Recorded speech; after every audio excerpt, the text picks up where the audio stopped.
दोस्तों, एक लड़की किसी शख्स के लिए इतना पागल होती है कि वो कहीं और शादी ही नहीं करना चाहती है। लेकिन 21 साल की खूबसूरत और जवान लड़की की शादी जब काफी जोर देने के बाद कराई जाती है, तो विदाई के वक्त उस शख्स से बार बार लिपट कर रोती है। इतना रोती है कि देखने वालों को भी कुछ अजीब लगता है। और इतना ही नहीं, शादी के कुछ ही दिन बाद आधी रात को अपने पति का बिस्तर छोड़ के वो उस शख्स के पास आ जाती है। दोस्तों, ये एक बहुत ही अद्भुत रिश्ते की कहानी है। आइए जानते हैं पूरा कहानी इस वीडियो में। लेकिन आगे बढ़ने से पहले बस एक ही रिक्वेस्ट कि आप वीडियो को लाइक कर दीजिए ताकि मेरा हौसला बढ़ता रहे। दोस्तों, ये कहानी है बिहार की। बिहार में एक जिला है दरभंगा, और दरभंगा जिला में एक गांव लगता है उस्मानपुर। एक दिन सुबह सुबह एक औरत एक 5 साल की बच्ची को बुरी तरीके से पीट रही थी। उसको इतना पीट रही थी कि बच्ची दर्द से कराह रही थी, चिल्ला रही थी, तड़प रही थी। उसके आगे रहम की भीख मांग रही थी, हाथ जोड़ रही थी कि मम्मी मत मारो मत मारो। लेकिन वो औरत उसे बुरी तरीके से पीटती जा रही थी। तभी ना जाने कहां से उस औरत का पति आता है और दबे जुबान में उससे बोलता है, क्या बात है, क्यों इसकी तुम जान लेना चाहती हो। अपने पापा की आवाज सुनकर वो बच्ची उससे जान छुड़ाकर उसके पास आ जाती है, पापा पापा कहते हुए। लेकिन वो औरत फिर भी उसको वहां से पकड़ कर लाती है और बेतहाशा पीटने लगती है। बेबस इंसान कुछ नहीं कर पाता, खड़े खड़े तमाशा देखता रहता है। फिलहाल जब उसका पीटते पीटते जी भर गया, बस एक ही बात कहती कि जब तक इसके मुंह से उगलवा नहीं लूंगी तब तक मुझे चैन नहीं आएगा। दोस्तों, उस बच्ची की सिर्फ इतनी ही गलती होती है कि उस औरत के द्वारा रखा हुआ बिस्किट का पैकेट में से उसने 1-2 बिस्किट खा लिया था। बस इतनी सी गलती होती है। दोस्तों, उस औरत का रोज का यही हाल था। रोज वो किसी ना किसी बहाने उस बच्ची को पीटती ही पीटती थी। उसका पिता चूंकि मजदूरी करता था इधर उधर, शाम को जब भी आता था तो देखता था कभी उसका बाल नोचा हुआ है, कभी उसके होंठ कटे हैं, कभी उसके गाल पर चांटों के निशान है, कभी पीठ पर चोट के निशान है। लेकिन आज जब उसने देखा कि वो रहम की भीख मांग रही थी, हाथ जोड़ रही थी उसके आगे, लेकिन फिर भी उस औरत को दया नहीं आ रही थी, तो उस आदमी का भी कहीं ना कहीं कलेजा फट गया। उसके बाद उस बच्ची को नहलाता है, धुलाता है, साइकिल पर बिठाता है। उसके बाद जाकर एक नदी पर पुल बना था और वहीं पर जाकर बैठ जाता है। कुछ देर बाद इत्तेफाक से उसका एक दोस्त होता है। चूंकि रघुवीर फर्नीचर का काम करता था, तो जो दोस्त उसका होता है उसका नाम होता है मुकेश। वो भी फर्नीचर का काम करता था और कभी एक आध बार उन दोनों की मुलाकात हुई थी। तो वो कहीं जा रहा था, करमपुरा गांव का रहने वाला था। तो उसने जब देखा रघुवीर को तो रुक गया। उसने बोला, क्या बात है भाई, आज बड़े दिन बाद मिले हो, यहाँ कैसे बैठे हो। अब दोस्तों, जब रघुवीर मुकेश को देखता है तो उससे सारी बात बता देता है। बोलता है कि जब से उस औरत को लाया हूँ तब से उसका यही हाल है। पूरी कहानी बता देता है। दरअसल वो जो औरत होती है वो उसकी सौतेली माँ होती है, मुस्कान की। बच्ची का नाम मुस्कान होता है, उसकी सौतेली माँ होती है। दरअसल 2 साल पहले उस बच्ची के सगी माँ की मौत हो जाती है और रघुवीर उस औरत को ये समझ कर लाता है कि ये मेरा घर भी देखेगी और इस बच्ची को भी माँ की कमी नहीं महसूस होगी, तो इसलिए वो अपनी दूसरी शादी कर लेता है। लेकिन उसका नतीजा उसके सामने था। जब रघुवीर मुकेश से सारी कहानी बताता है तो मुकेश भी हैरान हो जाता है और देखता है एक फूल सी बच्ची, कोई इतनी हैवानियत कैसे कर सकता है, इतना निर्दयी कोई कैसे हो सकता है इस बच्चे के साथ, क्योंकि काफी फूल सी दिख रही थी, क्यूट सी बच्ची थी, प्यारी सी। तो उसने बोला, भाई अब तुम क्या करोगे, इस तरीके से इसको मारती है तो तुम्हें भी मारती है। तो बोला कि मैं सोच रहा हूँ अपनी जान कूद कर दे दूं यहीं पर अपने बच्ची के साथ। तो जब मुकेश ये बात सुना तो उसने कहा, भाई तुम ये बहुत ही गलत सोच रहे हो, ये फूल सी बच्ची है यार, तुम इसकी जान लेना चाहते हो, इतने तुम परेशान हो गए हो। तुम एक काम करो कि अगर तुम अपनी जान ही देना चाहते हो तो इस बच्ची को मुझे दे दो, मैं अपने घर ले जाता हूँ। तुम अपने घर जाओ और 2 दिन बाद अपनी पत्नी से ये कह के निकलना कि मैं उसको ढूंढने जा रहा हूँ, कहीं खो गई है, गुम हो गई, कहीं चली गई है। और उसके बाद मेरे साथ मुंबई चले चलना है। मुंबई में मैं रहता हूँ, काम करता हूँ फर्नीचर का, तुम्हें भी काम दिलवा दूंगा यार, वहीं पे रहना आराम से, क्या दिक्कत है। दोस्तों, ये बात रघुवीर के समझ में आ गई। वो मुकेश को अपनी बच्ची सौंप देता है, उसके बाद घर चले जाता है। मुकेश जब अपने घर जाता है 2 दिन इंतजार करता है, 4 दिन हो जाते हैं, 10 दिन हो जाते हैं, रघुवीर आता ही नहीं है।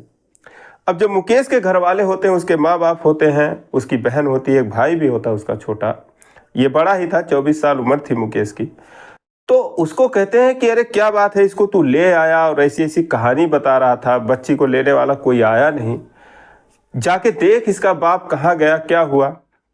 दोस्तों 10 दिन बाद इंतजार करने के बाद मुकेश जो है वो उस्मानपुर जाता है। तो वहां जाके पता चलता है कि उसको तो गए हुए 8-10 दिन हो गए कमाने। दोस्तों दरअसल वो बच्ची को उसी दिन छोड़कर उसी दिन निकल जाता है कहीं। दोस्तों जब मुकेश वापस आया, अपने घर वालों को सारी कहानी बताई तो सारे हैरान रह गए। उसके माँ बाप बोलने लगे कि देख अपनी सरदर्दी तेरे सर पे छोड़ के भाग गया वो, अब बता तू क्या करेगा। एक काम कर, इस बच्ची को ले जा, इसके घर छोड़ दे। मुकेश ने बोला फिर उसको मारेगी। तो उसके माँ बाप ने कहा फिर क्या कर सकता है तू बता, तो क्या करेगा इसका। जब से आई है तब से देख रहा हूं तू उसी के पीछे लगा है, इसको खिलाना पिलाना, लैट्रिन बाथरूम, इसको सुलाना नहलाना धुलाना घुमाना, तब से तू इसी में लगा है। ये काम कर, इसको ले जाके छोड़ा इसके घर। दोस्तों 4-5 दिन और इंतजार करता है। इधर इसके घर वाले काफी दबाव बनाने लगते हैं, बोलते हैं जैसे भी हो इसको छोड़ के आ जाओ तुम बस। अब चूंकि वो मुकेश के पास ही रहती थी, एक दिन रात को सोई थी, तो मुकेश ने उससे बोला कि बेटा अपने मम्मी के पास जाओगी।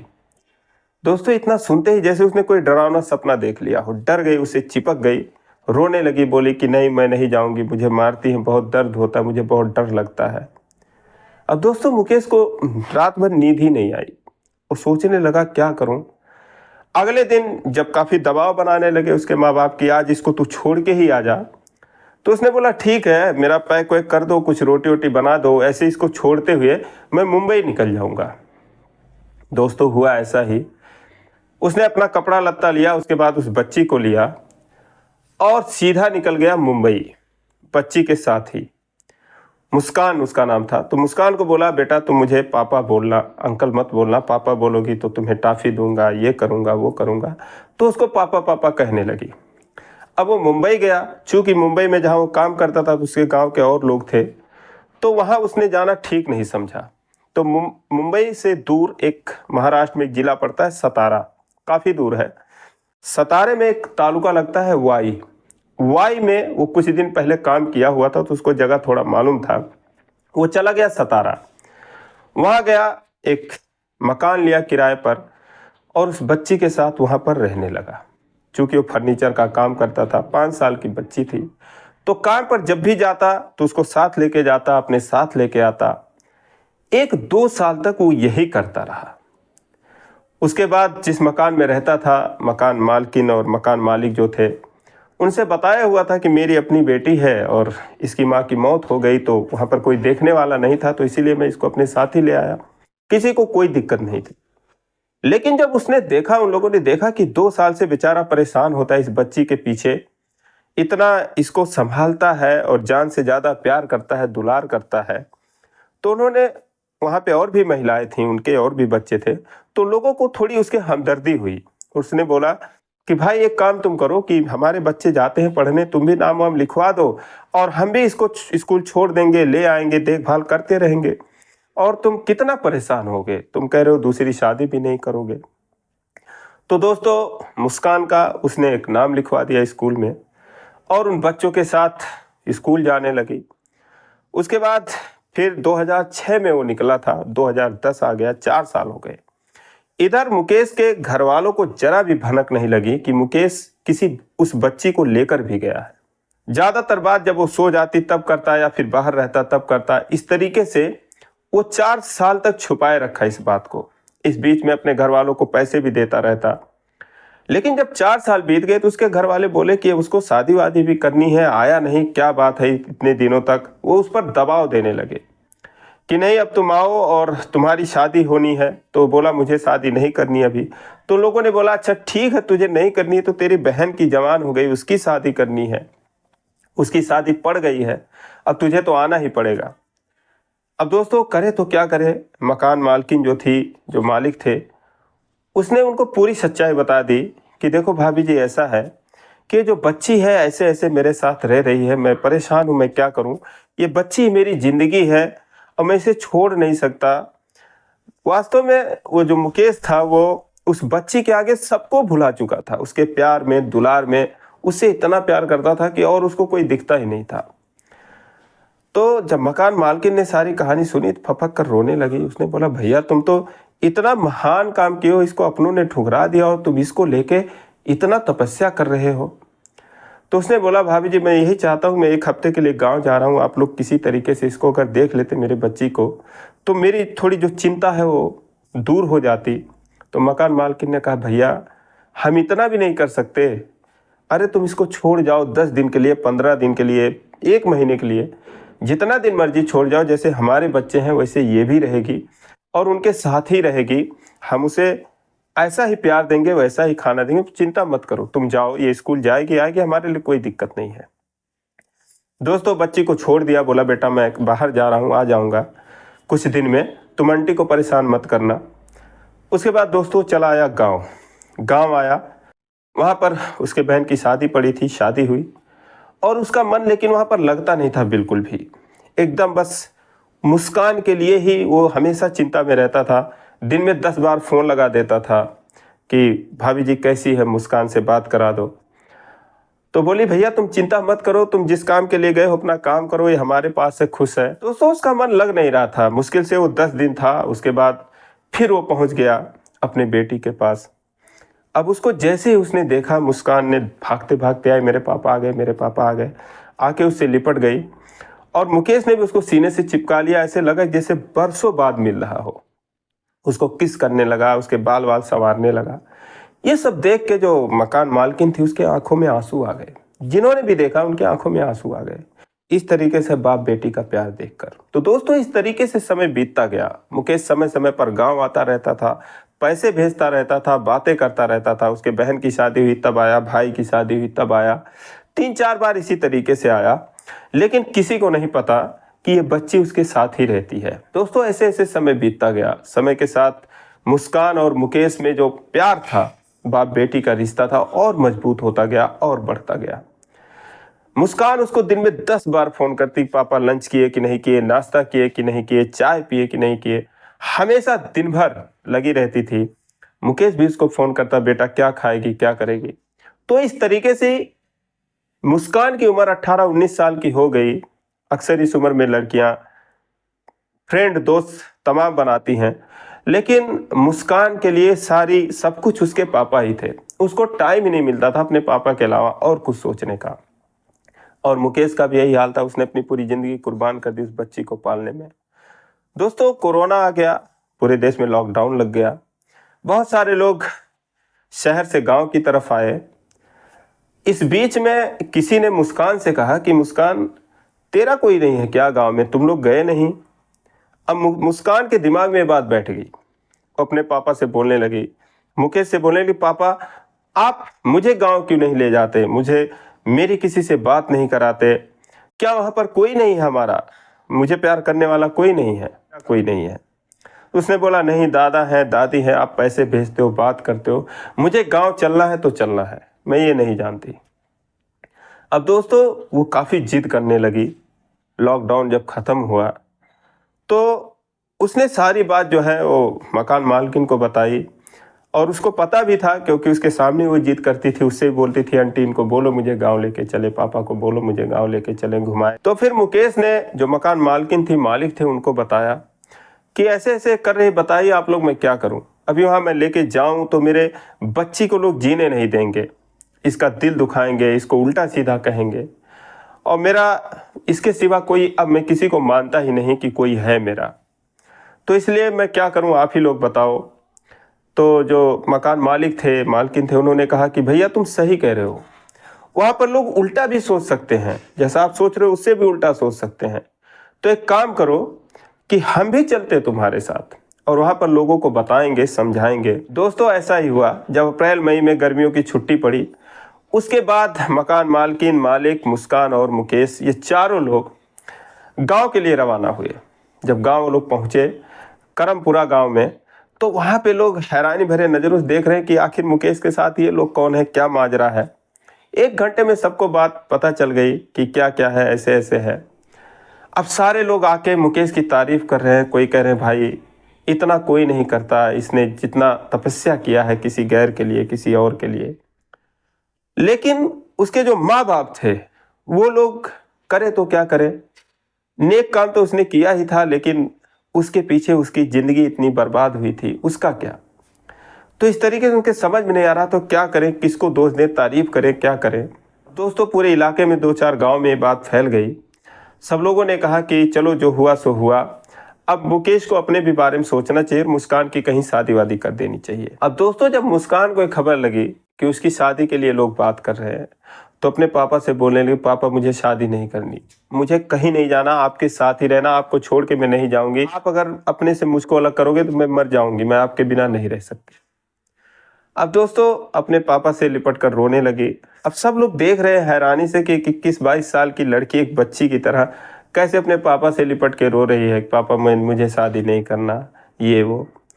दोस्तों फिलहाल सब लोगों ने समझाया, मकान मालकिन ने समझाया, उनके मालिक ने समझाया, सब लोगों ने समझाया। अब दोस्तों शादी तो करना ही था। एक लड़का मिल गया जिसका नाम था प्रदीप, और 15 दिन के अंदर ही शादी की डेट फिक्स हो गई, क्योंकि जो मकान मालिक थे और उनकी मालकिन थी उनको भी वापस जाना था अपने बच्चों में, तो इसलिए उन्होंने सोचा कि अगर शादी जल्दी हो जाती तो इसके शादी में शामिल होकर हम लोग भी चले जाते। तो इस तरीके से 15 दिन के अंदर शादी का डेट फिक्स हो गया। शादी का दिन आया और विदाई के वक्त भाई साहब जो मुस्कान थी दहाड़े मार मार कर रोने लगी। मुकेश से बार बार लिपट कर रोती थी, प्लीज़ पापा मुझे मत भेजो, मुझे खुद से अलग मत करो पापा, मैं नहीं जाना चाहती, मैं नहीं जाऊंगी। दोस्तों इतना वो रो रही थी कि कुछ जो बारात के लोग थे उनके भी आंखों में आंसू आ गए। वहाँ मौजूद जितने भी लोग थे सारे लोग रोने लगे।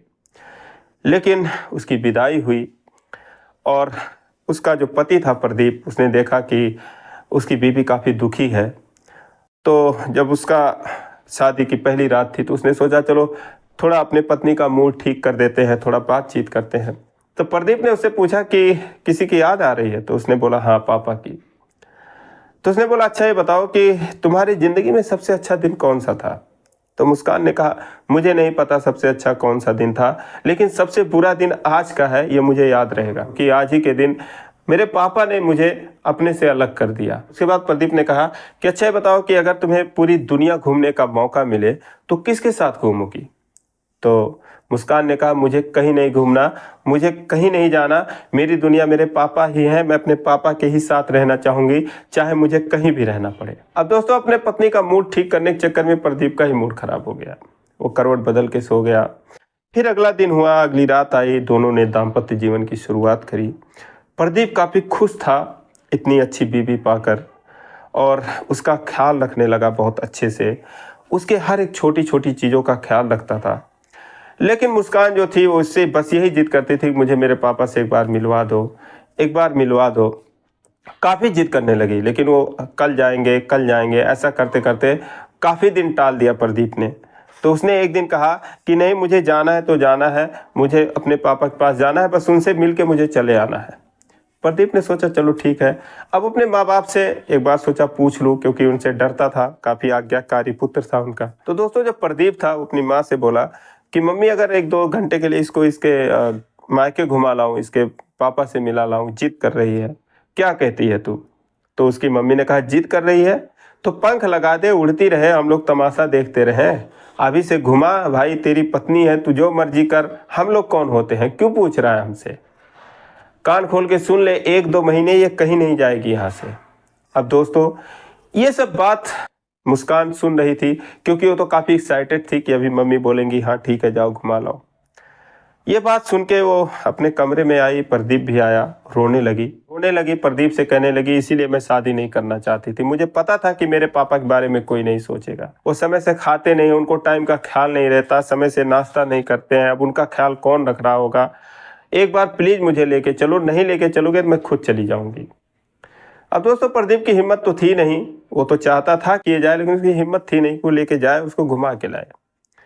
शादी के 8 दिन बीते थे, 8वीं रात जो है वो चुपचाप उठी, रात को 2-3 बजे होंगे, और वो वहां से निकल गई करमपुरा के लिए अपने घर।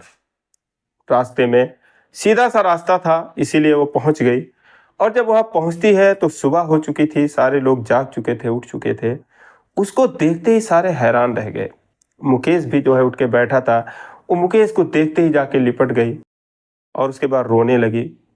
तो मुकेश ने बोला कि क्या बात है बेटा, सब ठीक तो है। तो उसने बोला पापा मुझे आपकी याद आ रही थी, मुझे कोई ला नहीं रहा था, इसलिए मैं खुद चली आई। अब मुकेश ने अपना सर पीट लिया, बोला बेटा तू कब तक ऐसे बच्ची बनी रहेगी, बता, तू ऐसे चली आई, तुझे नहीं आना चाहिए था। इधर जो है इसके ससुराल में हंगामा मचा हुआ था। बहू भाग गई, क्या क्या लेके भागी, सब कुछ चेक करने लगे। प्रदीप जो है वो तो समझ ही चुका था कि हो ना हो अपने पापा से ही मिलने के लिए हो गई है, लेकिन वो अपने माँ बाप को समझा रहा, कोई मानने को तैयार नहीं। उन्होंने आनन फानन में 2-4 लोगों को इकट्ठा किया, एक गाड़ी मंगाई, प्रदीप को बिठाया और उसके बाद 7-8 लोग पहुंच गए उसके घर। वहां गए तो मुस्कान अपने पापा के साथ बैठी थी। सारे लोग बैठे थे, विचार विमर्श ही कर रहे थे कि ऐसा नहीं होना चाहिए, तुम्हें नहीं आना चाहिए थे बेटा, उसको समझा रहे थे। और मकान मालिक और मालकिन जो उनके थे वो तो पहले ही जा चुके थे, शादी के 2 दिन बाद ही निकल गए थे। इधर ये लोग आके धमक जाते हैं। आते ही उसकी माँ 4 बातें सुनाने लगती है, उल्टी सीधी बातें करने लगती है कि मैंने ऐसा नहीं देखा, बहुत बाप बेटी का रिश्ता देखा, ऐसा तो नहीं देखा कि कोई अपने पति का घर छोड़ के, बिस्तर छोड़ के आधी रात को अपने बाप के लिए भाग आई हो। सगा हो तो समझ में आता है, गैर के लिए भाग आई इस तरीके से। हे भगवान, तू ही जाने ये सब कुछ, मेरे तो समझ में नहीं आ रहा है क्या रिश्ता इन दोनों। मतलब हाथ चमका चमका के, इधर उधर घुमा घुमा के सबसे बातें कर रही थी। उसके बाद ये सब बातें सुनते सुनते प्रदीप जो है उसको गुस्सा आ गया, क्योंकि उसे पता था उसकी बीवी कितनी समझदार है, कैसी है। उसको तो पता था उसके बारे में कि कितनी शरीफ है ये। दोस्तों वो औरत बोले ही जा रही थी, बोले ही जा रही थी। प्रदीप को आ गया गुस्सा। उसने बोला, मम्मी तू समझती नहीं किसी का दर्द, और इस तरीके से ये अपने पापा से मिलने के लिए आई है। अगर तू चाहती तो ऐसा होता नहीं। मैं तुझसे कह रहा था कि मम्मी 1-2 घंटे के लिए भेज दे, पर तुमने मना कर दिया। अब ये आ गई तो तुम ऐसे उल्टे सीधे बात कर रही हो, तुम्हारे समझ में आता नहीं। तो वो बोली कि हाँ मेरे समझ में, तेरे समझ में आ रहा है। तो बोला हाँ मेरे समझ में आ रहा है। मैं जानता हूँ किस तरीके से पापा ने इसको पाला, इसके कितने, मतलब किस तरीके से इन दोनों का प्यार किस तरीके से है, कोई दूसरा नहीं समझ सकता। तू सही करे, भगवान ही जानता है इन दोनों का, लेकिन तू इस तरीके से बात करे अच्छा नहीं लग रहा है 4 लोगों के बीच में। तो उसने बोला, आधी रात को तेरा घर छोड़ के, तेरा बिस्तर छोड़ के यहाँ पर भाग आई है, अभी तो इसको रखेगा। तो प्रदीप ने बोला, हाँ मैं हमेशा रखूंगा, 7 जन्म तक रखूंगा, जन्मों जन्म तक रखूंगा। जब ये बात सुना तो हर कोई सन्न रह गया। मुकेश जो है वो रोने लगा खुशी के मारे कि चलो मेरी बेटी को इससे अच्छा पति कहाँ मिल सकता है। जब प्रदीप ने सारी बात कही तो सारे लोग चुप हो गए, मामला शांत हो गया। उसके बाद उसने जो है 2 दिन छोड़ दिया अपने उसके पापा के पास मुस्कान को। उसके बाद वो चला गया, 2 दिन बाद आया, उसको लिवा के गया। दोस्तों उन दोनों की शादी मई में हुई थी 2023 में। आज भी वो दोनों सुखी हैं, और मुस्कान जो है वो अपने पापा के लिए जीवनसाथी.com पर प्रोफाइल बना के मम्मी ढूंढ रही है। दोस्तों जब ये कहानी मेरे एक मित्र ने सुनाई मुझे, वो भी वाई में रहता है, फर्नीचर का ही काम करता है, और जो मुकेश है वो उसी मेरे मित्र का मित्र है। तो उस मेरे मित्र ने बताया कि एक ऐसी कहानी है, और एक बाप और बेटे की एक अनोखी कहानी है। अगर तुम चाहो तो लोगों के साथ शेयर कर सकते हो। जब मैंने सुना दोस्तों तो मुझे कहानी बहुत पसंद आई। साथ में जब इस कहानी पे रिसर्च करा तो मुझे रोना आ गया। उसके बाद मुझे लगा कि आप लोगों से ये कहानी शेयर करना चाहिए। तो दोस्तों आपको ये कहानी कैसी लगी आप कमेंट करके ज़रूर बताना, और कहानी ज़रा से भी अच्छी लगी है तो वीडियो को लाइक करना, चैनल को सब्सक्राइब करना। फिर मिलेंगे अगले वीडियो में, तब तक के लिए जय हिंद।